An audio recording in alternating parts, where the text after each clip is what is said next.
In today's video, I'm going to teach you how to check metrics bonds in TradingView.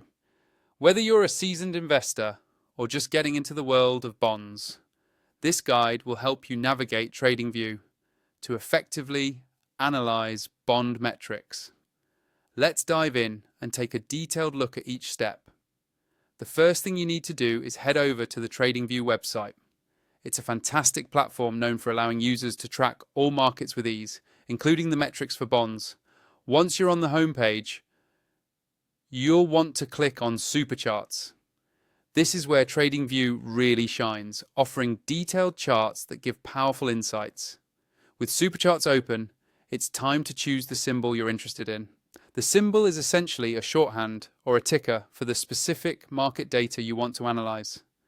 For instance, if you're curious about Apple, you can enter its ticker to pull up the relevant information. This is just an example. Feel free to explore any other symbols that catch your interest. Now, let's move on to the Bonds section. With your chosen symbol's data displayed, click on Bonds. This section is packed with useful data and will equip you with key metrics that are critical for bond analysis.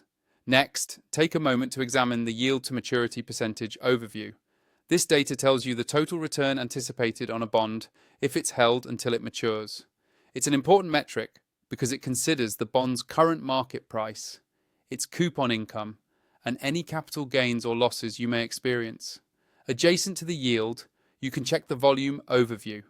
Volume indicates the number of bonds traded over a certain period, providing insight into the liquidity and the interest levels of other traders.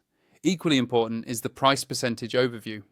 This value represents the bond's price change expressed in percentage terms, helping you understand how the bond's market value is shifting over time. Moving along, the current coupon percentage is another crucial metric.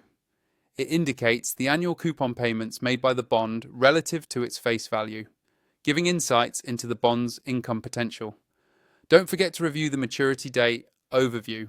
This tells you when the bond is due to expire, which is vital for understanding how long you'll receive interest payments and when you'll get your principal back. The outstanding amount overview shows you how many bonds are still out there, giving a sense of the scale and saturation of the particular issue.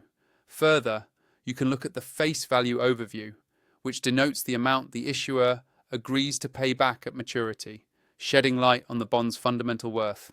Also, make sure to check the minimum denomination amount overview to understand the smallest investment unit available for the bond. Lastly, the issuer overview informs you about the entity responsible for issuing the bond, an essential piece of the credit risk puzzle. Finally, finish up by going over your chart and reviewing all the data. This holistic view will give you a robust understanding of the bond's performance metrics. That's it for checking bond metrics on TradingView. With these steps, you're well on your way to mastering bond analysis on this powerful platform. Happy trading, and thanks for watching.